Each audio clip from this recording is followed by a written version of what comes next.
Qatar में भारतीय नौसेना के 8 पूर्व कर्मियों को हिरासत में लिए जाने के बाद भारत की चिंताएं लगातार बढ़ गई हैं। कुछ मीडिया रिपोर्ट्स में दावा किया गया कि उन पर जासूसी करने का आरोप है, लेकिन भारत की तरफ से साफ साफ जानकारी दी गई है कि कतर की घटना को लेकर लगातार निगरानी की जा रही है और जो भी जरूरी कार्रवाई है उसे करवाने की बात है। लेकिन अभी तक कतर की तरफ से ये जानकारी साझा नहीं की गई है कि उन्हें किन आरोपों में गिरफ्तार किया गया है। ऐसे में भारत इस पूरे विषय पर टिप्पणी नहीं कर रहा है।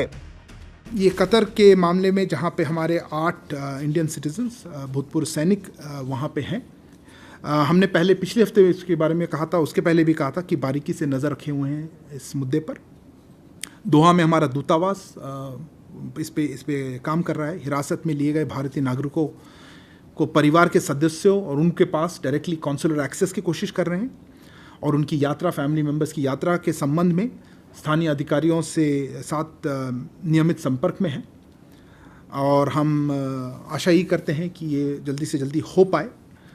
और इन्होंने पूछा था कि हम किस लिए उनको हिरासत में रखा है। ये कतर अथॉरिटी से पूछना ठीक रहेगा क्योंकि इसमें लीगल इम्प्लीकेशन हो सकती हैं। और बायलैटरल रिलेशंस पे हमारे कतर के साथ रिलेशंस बहुत मजबूत अच्छे हैं और कोई इंडिविजुअल कंसुलर केस ऐसे बायलैटरल रिलेशंस पे नॉर्मली इम्पैक्ट नहीं करता है अनलेस उसमें और भी कुछ डेवलपमेंट्स हों। मेरे पास इस समय उस ऐसे कोई दिशा में कोई कमेंट नहीं करना चाहूँगा जिसमें मुझे लगे कि इसमें बायलैटरल रिलेशंस पे इम्पैक्ट हो सके। कतर के अधिकारियों ने फिलहाल भारत को इस बारे में कोई औपचारिक जानकारी भी नहीं दी है कि नौसेना के 8 पूर्व कर्मियों को किस आरोप में पकड़ा गया है। वो बीते 70 दिनों से अधिक वक्त से हिरासत में बताए जा रहे हैं।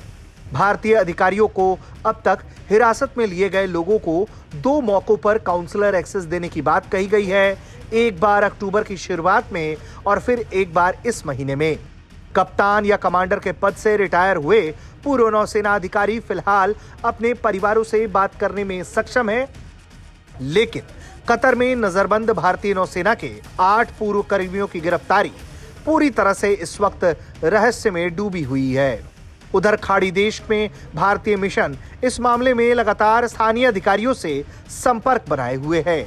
जिस कंपनी में ये भारतीय नौसेना के जवान काम कर रहे थे, उसे लेकर कहा जा रहा है कि ये कंपनी कतर में रक्षा क्षेत्र से जुड़े हुए काम करती थी और ये कतर की बहुत बड़ी रक्षा कंपनी है।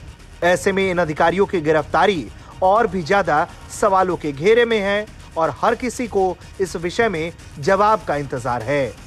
ब्यूरो रिपोर्ट, भारत तक।